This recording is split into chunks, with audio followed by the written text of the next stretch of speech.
사랑하는 새벽나라 친구들 반갑습니다. 여러분과 함께 화요일 말씀을 나눌 신대종 목사입니다. 여러분은 약속을 잘 지키는 편인가요? 어떤가요? 우리는 약속이라는 단어에 참 민감하게 반응합니다. 친구와의 약속, 또 부모님과의 약속, 스스로와의 약속 등 현실은 약속을 잘 지키지 못할 때가 많이 있지요. 사람의 약속은 이렇듯 자주 깨어집니다. 때로는 지킬 수 없는 약속을 하기도 하고 지킬 마음이 있어도 상황 때문에 못 지킬 때도 있지요. 그래서 우리는 이런 상황이 반복되면 약속은 참 믿기 어렵다라고 생각할 때도 있습니다. 그런데 하나님도 약속을 어기실까요? 우리가 성경에서 수많은 약속을 보지만 현실을 보면 정말 이 약속이 이루어지는 걸까? 라는 의심이 들 때가 있습니다. 예를 들어서 하나님은 아브라함에게 내 자손이 큰 민족을 이루고 땅을 차지할 것이다 라고 약속하셨습니다. 그런데 바울이 살아가던 시대를 보면 이스라엘 민족은 로마의 지배 아래 있었고 많은 이스라엘 사람들은 예수님을 거부했죠. 그러면 하나님이 하신 약속이 실패한 것일까요? 바울은 로마서 9장에서 이 문제를 다루고 있습니다. 그리고 선포합니다. 하나님의 약속은 끊어지지 않는다. 약속은 계속된다 말합니다. 함께 말씀을 살펴보겠습니다. 오늘 말씀의 제목은 약속은 계속된다입니다. 오늘의 말씀은 로마서 9장 1절에서 13절입니다. 나는 그리스도 안에서 진실을 말하고 거짓말을 하지 않습니다. 내 양심이 성령 안에서 내게 이것을 증언합니다. 곧 내게 큰 근심이 있다는 것과 내 마음에 끊임없는 고통이 있다는 것입니다. 나는 내 형제, 곧 육신을 따라 된 내 동족을 위해서라면 나 자신이 저주를 받아 그리스도에게서 끊어진다 할지라도 좋습니다.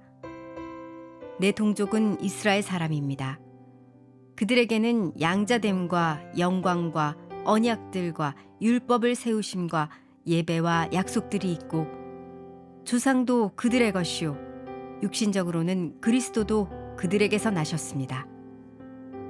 그분은 만물 위에 계시고 영원토록 찬양받으실 하나님이십니다. 아멘. 그러나 하나님의 말씀이 파기된 것 같지는 않습니다. 이스라엘에게서 난 사람들이라고 해서 다 이스라엘이 아니고 아브라함의 씨라고 해서 다 그의 자녀가 아니기 때문입니다. 오히려 이삭에게서 난 자라야 내 씨라고 불릴 것이다 라고 하셨습니다. 곧 육신의 자녀가 하나님의 자녀가 아니라 오직 약속의 자녀가 씨로 여김을 받는다는 것입니다. 약속의 말씀은 이것입니다. 내년 이맘때 내가 올 것이니 사라에게 아들이 있을 것이다. 그뿐이 아닙니다.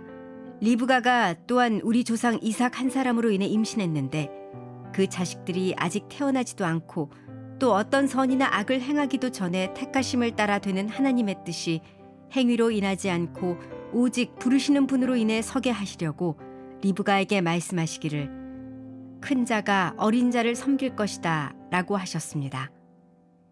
기록되기를 내가 야곱은 사랑하고 에서는 미워했다 라고 한 것과 같습니다. 먼저 본문 1절부터 5절까지를 보면 하나님의 약속을 받은 백성에 대해 설명하는데요. 우리 함께 본문 1절과 2절 말씀을 보겠습니다. 나는 그리스도 안에서 진실을 말하고 거짓말을 하지 않습니다. 내 양심이 성령 안에서 내게 이것을 증언합니다. 곧 내게 큰 근심이 있다는 것과 내 마음에 끊임없는 고통이 있다는 것입니다. 바울은 먼저 자신이 유대인 동족을 생각하며 마음이 찢어지도록 아파한다라고 고백합니다. 그래서 3절에 내 동족을 위해서라면 나 자신이 저주를 받아 그리스도에게서 끊어진다 할지라도 좋겠습니다라고 말합니다. 왜 그런 이야기를 했을까요? 이스라엘은 하나님께 특별한 약속을 받은 백성이기 때문이죠. 그만큼 이스라엘의 영적 상태는 심각했습니다. 하나님이 약속을 주셨는데도 예수님을 믿지 않았기 때문이죠. 그래서 4절에서 5절을 보면 그들에게는 양자됨과 영광과 언약과 율법, 예배, 약속, 조상들, 그리고 그리스도까지 주어졌다라고 합니다. 그런데 여기서 중요한 사실이 있습니다. 하나님은 이스라엘 백성을 택하시고 특별한 약속을 주셨습니다. 그런데 현실은 어떻지요? 그 약속을 받은 이스라엘 백성 중 많은 사람이 예수님을 거부했다는 겁니다. 그러니 바울의 마음이 너무 아픈 거죠. 그런데도 불구하고 바울은 분명히 말합니다. 하나님의 약속은 여전히 살아있다. 하나님이 선택하시고 주신 은혜는 결코 헛되지 않다라는 겁니다.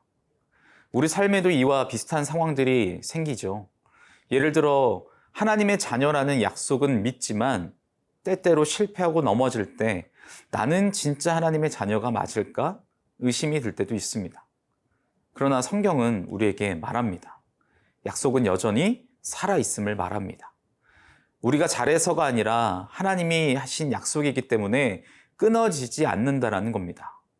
바울이 눈물로 고백하는 이유는 그 약속이 계속되기에 아직 소망이 있다는 것을 알았기 때문입니다. 사랑하는 새벽나라 친구 여러분, 이처럼 이스라엘은 하나님의 약속을 받은 특별한 백성이었습니다. 그런데 정작 그들은 예수님을 거부하고 있지요. 그래서 바울은 가슴이 찢어집니다. 하나님은 약속을 분명히 주셨다는 것인데, 그리고 하나님이 주신 약속은 인간의 불순종과 상황 때문에 사라지지 않는다라는 겁니다. 우리가 넘어지고 실패해도 하나님은 여전히 너는 내 사랑하는 자녀다라 라고 말씀하십니다. 하나님의 약속은 상황이나 우리의 실패에 좌우되지 않고 변함없이 이어진다라는, 약속은 계속된다라는 것을 기억하는 우리가 되기를 소망합니다.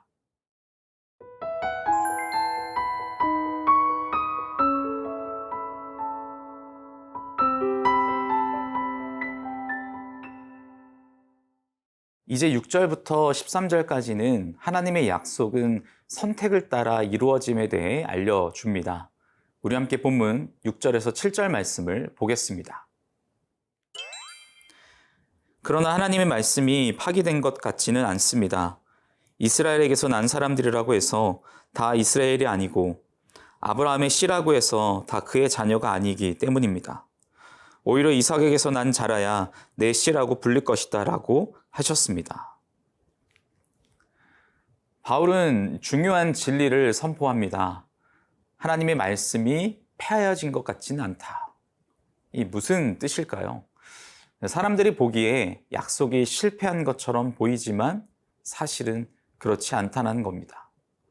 하나님은 약속을 이루시는 방식이 있는데 그것은 사람들의 혈통이나 노력 때문이 아니라 하나님의 선택에 따른 것입니다. 바울은 예를 들어 설명하는데요. 아브라함에게는 이스마엘도 있었지만 이 약속의 자녀 이삭도 있었습니다. 이삭에게는 에서와 야곱이 있었지만 태어나기도 전에 하나님은 큰 자가 어린 자를 섬길 것이다 라고 말씀하셨습니다. 즉 하나님의 약속은 인간의 기준과 계산이 아니라 하나님의 주권적 선택에 따라 이루어지고 있다는 거죠. 이 말은 우리에게 큰 위로가 됩니다. 우리가 하나님의 약속 안에 있는 이유는 우리의 실력이 좋아서가 아닙니다. 또 배경이 좋아서도 아닙니다. 전적으로 하나님의 은혜 때문입니다. 하나님이 택하시고 붙잡으셨기 때문에 우리는 약속의 자녀가 된 것입니다. 우리의 모습이 연약하고 부족할지라도 두려워하지 마십시오. 하나님의 약속은 여러분이 실패한다고 끊어지는 것이 아닙니다. 하나님이 선택하시고 은혜로 붙들고 계시기 때문에 약속은 계속 이어집니다.